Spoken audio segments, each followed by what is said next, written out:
Hello everyone, welcome back to today's market update. थोड़ी सी मैं माफ़ी चाहता हूँ क्योंकि आज की वीडियो आने में काफ़ी देर हो गई। दो I thought of recording it in the morning, but ऐसा कुछ ज़्यादा मार्केट में चेंजेस मुझे दिख नहीं रहे थे एंड अभी भी मार्केट में कोई ज़्यादा बड़े चेंजेस आए नहीं हैं। Still bitcoin is trading around $85,000 to $86,000।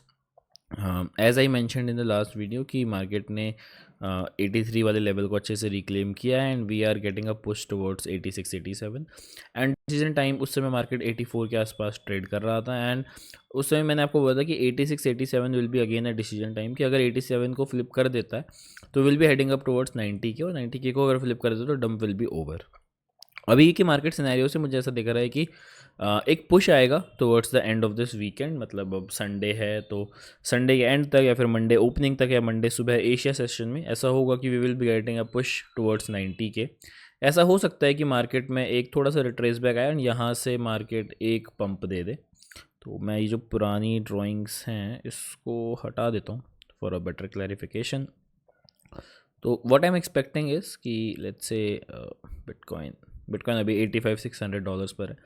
ऐसा हो सकता है कि यहाँ पे ये थोड़ी देर रेंजिंग मूवमेंट दे। हो सकता है कि यहाँ पर ऐसे ही ये थोड़ी देर अपना टाइम स्पेंड करे एंड यहाँ पे एक बेस लाइन बनाए, यहाँ पे एक सपोर्ट बनाए एंड फिर एक पुश दे towards the end of this weekend, Sunday end या फिर मंडे ओपनिंग। बेसिकली एक एशिया सेशन में मुझे ऐसा लगता है कि we can get a push towards 90 K. ठीक है, 90 के 89 के जो इसका नेक्स्ट रेजिस्टेंस है। मुझे ऐसा लगता है कि यहाँ पे जितनी देर ये कंसोलिडेट कर चुका है ये इसको एक बार ब्रेक जरूर करेगा 87 के रेजिस्टेंस को एंड एक बार ये 90 के की रेजिस्टेंस को टेस्ट करने जरूर आएगा बाई टुमारो। ठीक है, तो ये मुझे दिख रहा है अभी बिटकॉइन का। अगर ऐसा नहीं होता तो again we will be testing 83 K. या this is a very simple analysis for bitcoin. ठीक है, तो बिटकॉइन में मुझे ऐसा दिख रहा है कि 89 के इज कमिंग। तो मेरे जो बायस हैं दैट इज़ मोर टुवर्ड्स की 89 90 के हमें कल तक I guess we will be getting. At the same time अगर मैं इथीरियम को देखूं तो Ethereum is not looking so good. अगर मैं इथीरियम को छोटे टाइम फ्रेम में देखना स्टार्ट करूं तो Ethereum is now breaking down from this important support which was of 2200 से लेके 2220 वगैरह तक। जो अगला सपोर्ट है इथीरियम का वो इसने आज सुबह ही टेस्ट किया था, 2160 के आसपास था एंड वहाँ से इसने बाउंस बैक किया था। आई गेस ये कल ये नियरली अराउंड 1 मार्च को टेस्ट हुआ था एंड आई थिंक कि 1 मार्च की रात को इंडियन टाइम के हिसाब से। एंड मुझे लगता है कि वापस से इसको रीटेस्ट करने जाएगा इथीरियम अभी। अगर आपको इथीरियम में कोई लॉन्ग वगैरह लेना है तो मैं तो बोलूँगा कि अभी करंट प्राइस पे कोई लॉन्ग ना लो, वेट करो इथीरियम को इसके रीटेस्ट करने का 2150 2140 पे एक बार ये देखो कैसा रिएक्शन दिखाता है। उसके बाद आप इथीरियम में एक लॉन्ग बिल्ड कर सकते हो। अभी मैं इथीरियम में कोई लॉन्ग नहीं बिल्ड कर रहा हूँ।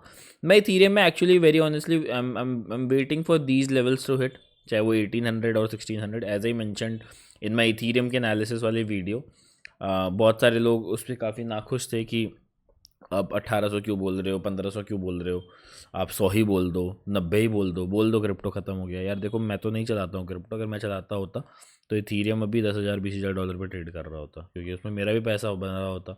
मेरा 15% स्पॉट एलोकेशन इथीरियम में है भाई।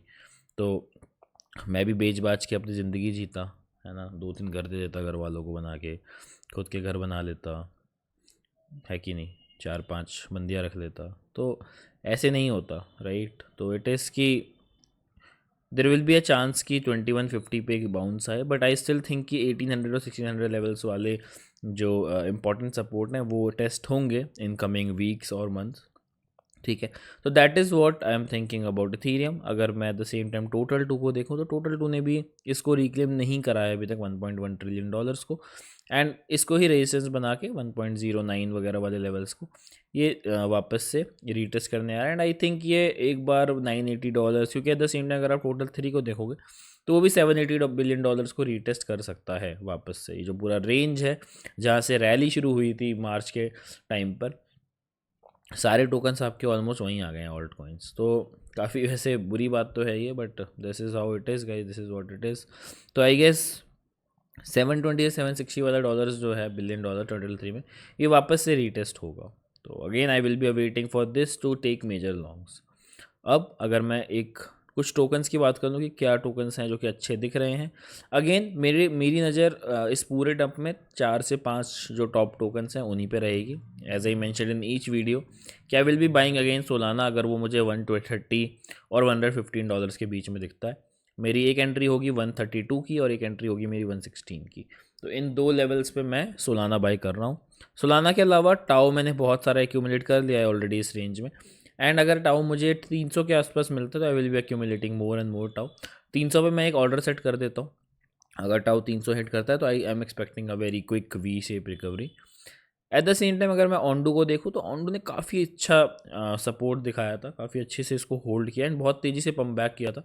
हमने यहाँ पे आपको बोला था कि देर विल बी चांस कि 4% का लॉन्ग बनेगा, एंड ऐसा कुछ हुआ भी। 4.5% का मूव आया, अगले रेजिस्टेंस से इसने रिजेक्ट ले लिया। ठीक है, अब रिजेक्शन के बाद ये वापस से अपने उसी सपोर्ट पे आ चुका है, which is of $1 and $0.98। Again on to को मैं दो पार्ट में एक्यूमुलेट करूँगा एट दिस प्राइस, एट तो 0.99, और दूसरा प्राइस होगा $0.9। तो इन दो प्राइसेस पे मैं ऑन टू को एक्यूमुलेट कर रहा हूँ। I will be keep on accumulating on to till जब भी ये डंप लास्ट करता है तब तक। इसके अलावा Athena, again Athena is again in my buying range. 0.38 पे अगर एथेना आता है तो आई will be buying more and more Athena, and दूसरा जो इसका लेवल होगा दैट विल बी 0.35। एथेना के अलावा अगेन सेम टोकन आवे, आवे अभी मेरे इस बाइंग रेंज में ही है। तो इथेना, ये जो आपका एथेना के जैसा ही इसका एक बाइंग रेंज है विच इज़ फ्रॉम 180 to $190। तो इस रेंज के बीच में आवे को भी एक्यूमुलेट कर रहा हूँ। ठीक है, इसके अलावा I am awaiting for LTC to come at आपका $110। LTC का एक अलर्ट है जो कि मैं यहाँ पे प्लेस कर देता हूँ एट 110। अगर LTC एनी डे मुझे 110 का रीटेस्ट देता है तो मैं आँख बंद करके LTC पे एक लॉन्ग ले लूँगा, एक हैवी लॉन्ग या फिर एक अच्छा स्पॉट बाय मैं LTC में ज़रूर देखूँगा एट $110। तो मैंने यहाँ पे एक अलर्ट लगा दिया है। अगर LTC एनी डे आपको ये दिखता है 110 पे तो आपको बाय कर लेना चाहिए। LTC के अलावा एक और टोकन है जिस पे मैं अपनी नज़र रखूँगा, दैट इज़ एप्टॉस। एप्टॉस ने कुछ टाइम पहले बहुत अच्छा से ब्रेकआउट दिया था और बहुत अच्छे से होल्ड भी कर रहा था ये। हमने एक लॉन्ग भी लिया था एक फ्री हमारे चैलेंज ग्रुप में। अगर आप हमारे टेलीग्राम चैनल पे नहीं हो तो आपको डिस्क्रिप्शन में लिंक मिल जाएगा, वहाँ से आप ज्वाइन कर सकते हो। There we will be doing some free challenges, तो आप उसके साथ पैसे कमा सकते हो। ठीक है, उसके अलावा एप्टॉस अगर आप देखोगे तो इसने एक अच्छा ब्रेकआउट दिया है। Now it is retesting this level. तो एप्टॉस को मैं $6 से $6.2 के बीच में ज़रूर बाय करता रहूँगा, क्योंकि जब मार्केट ठीक हो जाएगा तो I guess Aptos will be one of the very strongest token, and $7 से $8 is a very possible target for Aptos. तो ठीक है गाइज, इसके अलावा मैं समराइज़ कर देता हूँ मार्केट एनालिसिस को कि आई एम स्टिल थिंकिंग कि जो बिटकॉइन है वो यहाँ पे एक रेंजिंग मूवमेंट देने के बाद शायद 90K को रीटेस्ट करे बाय टुमारोज मॉर्निंग। अभी मुझे बेरिशनेस तो मैं नहीं बोलूँगा इसमें, मतलब मुझे लगता है कि एक weekend pump till 89K 90K I am expecting. तो लेट्स सी कैसा होता है। चलो guys, that is it for today's video, that is it for today's update. I hope you have liked the analysis. In case you are new to the channel, don't forget to subscribe and turn on the notifications bell.